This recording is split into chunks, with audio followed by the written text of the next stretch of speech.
की भी यही स्थिति रही है। उनके भी कई डिपार्टमेंट नशे के कारोबार पर अपने देश की अर्थव्यवस्था को सही बनाने में लगे रहे हैं। भले ही उनके कई लोगों की कुर्बानियां चली जाएं, वो अलग बात है कि हिंदुस्तान में मरने के लिए जनता तो काफी है। 135 करोड़ जनता है। हाँ, सारे मुल्कों से ज्यादा, चीन से भी ज्यादा हो गई। अब तो हर मोहल्ले में आजकल रिवाज है, ड्रग्स बेची जा रही हैं। ड्रग्स के बारे में काफी सारी चीजें चल निकली हैं। राहुल गांधी मतलब जो आप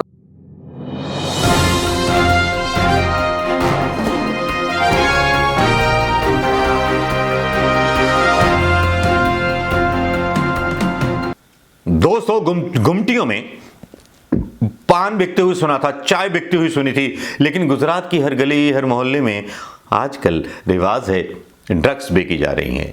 ड्रग्स के बारे में काफी सारी चीजें चल निकली हैं। राहुल गांधी मतलब जो है ट्वीट करते हैं ड्रग्स के बारे में और वो सवाल करते हैं इस सरकार से, जिसके सवाल जो राहुल गांधी के सवाल हैं वो गोदी मीडिया नहीं करता। शायद मैंने पहले ही बोला था, पहले कई वीडियो डाले हैं, पाब्लो एस्कोबार के बारे में डाले होंगे कि पाब्लो एस्कोबार ने कैसे अर्थव्यवस्था को नियंत्रित किया था, तो सरकार ने उसको नियंत्रित करने दिया था कि नशे के हिसाब से चल रही है।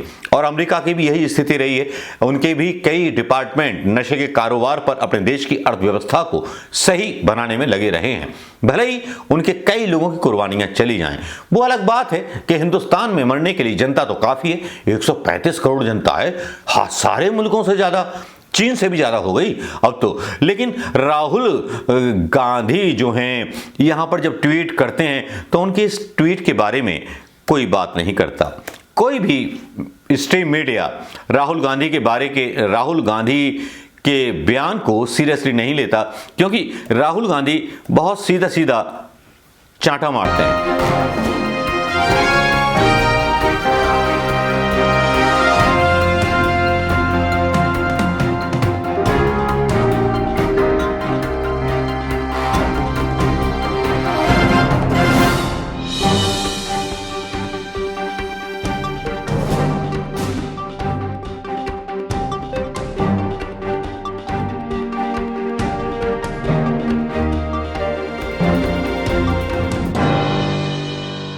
राहुल गांधी का एक बयान 9 घंटे पहले आता है जिसमें कहते हैं गुजरात में ease of doing drug business. प्रधानमंत्री जी इन सवालों का जवाब देंगे क्या?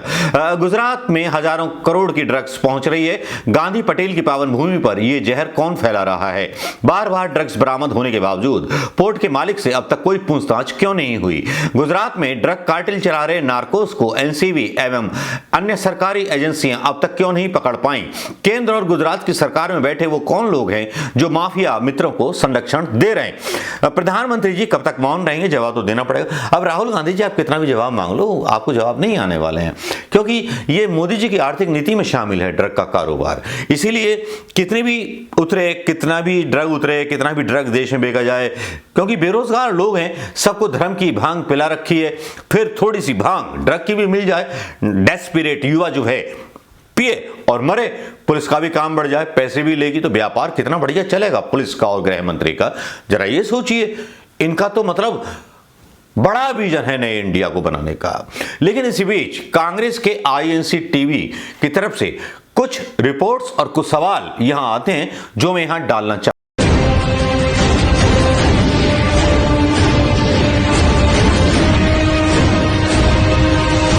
डबल इंजन सरकार में बैठे वो कौन लोग हैं जो लगातार ड्रग्स और शराब माफिया को संरक्षण दे रहे हैं? गुजरात के युवाओं को नशे में क्यों धकेला जा रहा है? राहुल गांधी ने पूछे 2 सवाल। एक ही पोर्ट पर 3 बार ड्रग्स बरामद होने के बावजूद उसी पोर्ट पर लगातार ड्रग्स कैसे उतर रही है? क्या गुजरात में कानून व्यवस्था खत्म है? माफिया को कानून का कोई डर नहीं, या माफिया की सरकार है?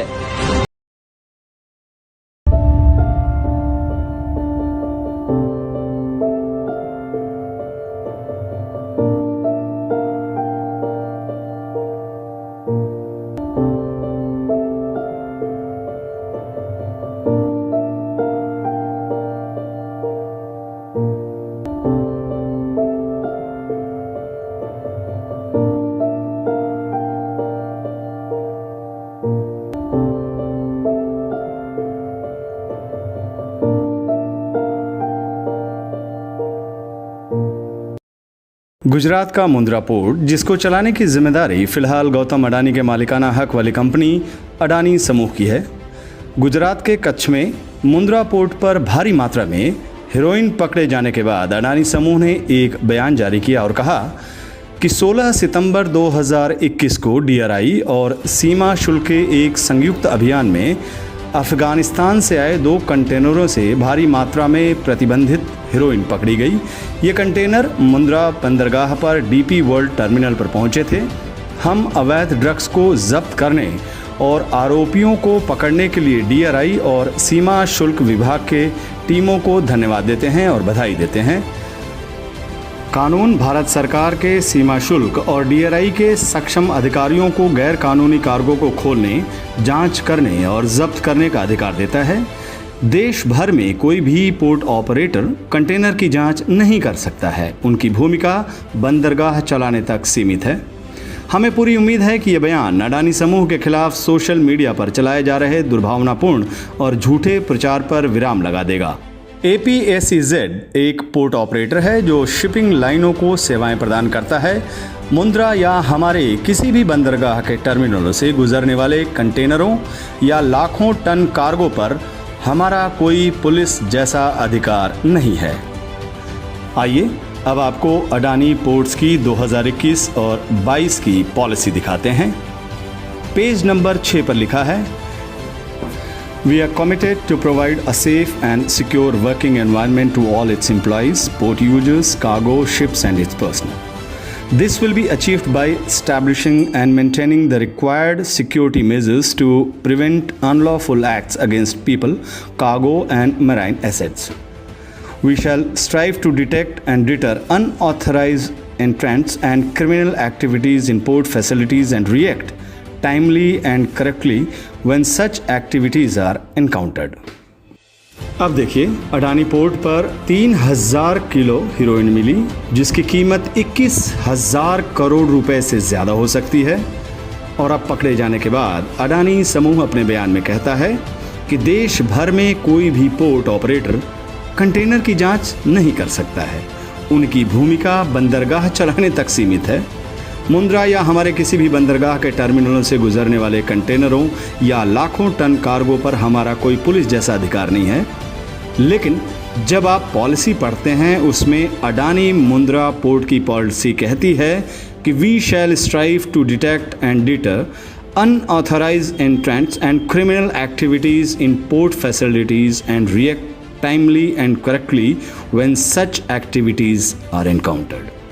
अब इस खुलासे के बाद सरकार क्या एक्शन लेती है, यह आज का सबसे बड़ा सवाल है।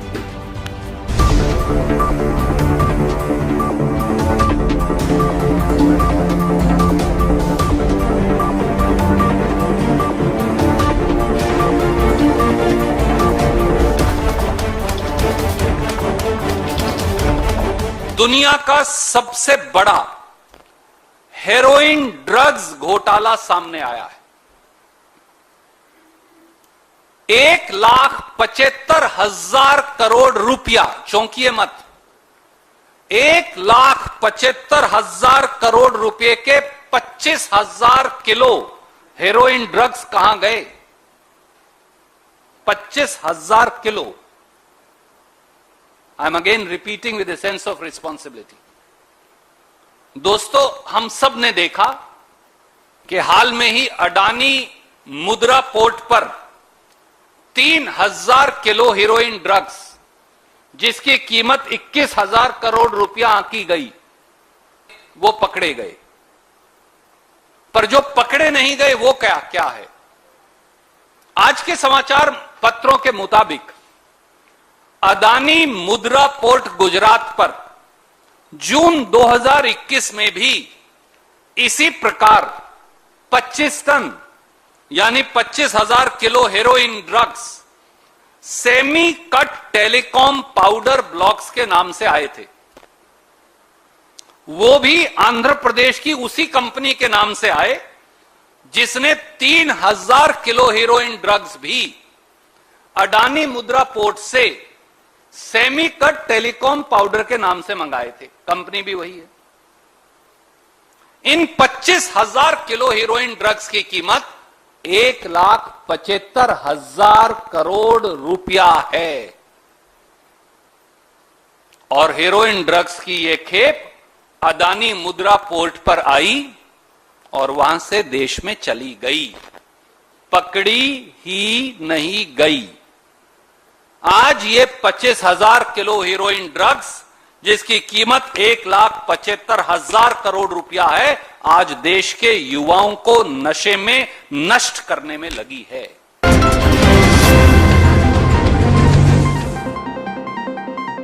ये आपने देख लिए होंगे।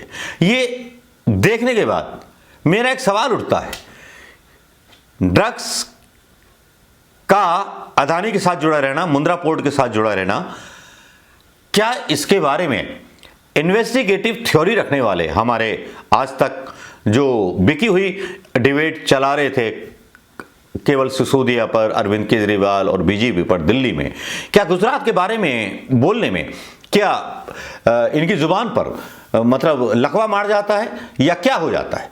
क्या ये देशभक्त नहीं रहेंगे? मान लो एक खबर बता दी, एक डिबेट कर ली, गुजरात के किसी सीएम या किसी मंत्री को बुला करके या अदानी के किसी प्रवक्ता को बुला करके डिबेट कर लोगे तो तुम्हारा क्या जाएगा यार? देश की जनता के सामने हो सकता है कि राहुल गांधी झूठ फैला रहे हो, तो आप राहुल गांधी को झूठा साबित कीजिए कि राहुल गांधी झूठ बोल रहे हैं कि पोर्ट पर ऐसा कुछ हुआ ही नहीं है। और जब एक पोर्ट पर 2-2 बार 3-3 बार मतलब ड्रग्स उतरती है, उस पोर्ट के बारे में ईडी आईडी की छापे क्यों नहीं पड़ते हैं? क्या सरकार बनाने के लिए छापे पड़ते हैं या सरकार बनाने के लिए छापे मारे जाते हैं? हद होती है बेशर्मी की। और मोदी सरकार की तो बेशर्मी इसलिए है, और प्रधानमंत्री मोदी खुद बेशर्म है जो देश को नशे के कारोबारियों के हवाले कर देना चाहते हैं। क्या अदानी अगले एस्कोबार हैं, पाब्लो एस्कोबार, या कौन है? क्या कोई जवाब देगा? शक किस पे करें? कौन है शक के घेरे में? किसके खिलाफ एफआईआर कराएं? मेरे हजूर ये तो बता दीजिए, प्रधानमंत्री मुझे बता दीजिए कि कहां किसकी अदालत में लेकर जाए विपक्षी दल इस बात को लेकर के जिस पर एक्शन हो सके। कौन से उस सुप्रीम कोर्ट में जाए जो सुप्रीम कोर्ट का जज आपके मुताबिक फैसला ना दे? वो ऐसा कौन सा सुप्रीम कोर्ट का जज होगा जो फैसला ना दे कि अदानी के खिलाफ जांच होनी चाहिए, मुद्रा पोर्ट के खिलाफ जांच होनी चाहिए? जब कलमों में जान नहीं रहती, जुबान पर जान नहीं रहती, तो वो देश गुलाम बना रहना ज्यादा पसंद करता है। जी हां, खुशखबरी यह है कि रेलवे के टिकट के आरक्षण अब विंडो से नहीं होंगे, विंडो फैसिलिटीज खत्म होने वाली है। ये खुशखबरी है क्योंकि अब अमेरिका बनने वाला है इंडिया। आरक्षण की खिड़कियां, टिकट लेने की खिड़कियां हर रेलवे स्टेशन से खत्म हो जाएगी। इंतजार करते रहिए, बहुत अच्छे सुधार होने वाले हैं इस हिंदुस्तान में। शराब, दिल्ली की शराब के बाद गुजरात के नशे के आदी बनते जाइए। नमस्कार, जय हिंद दोस्तों।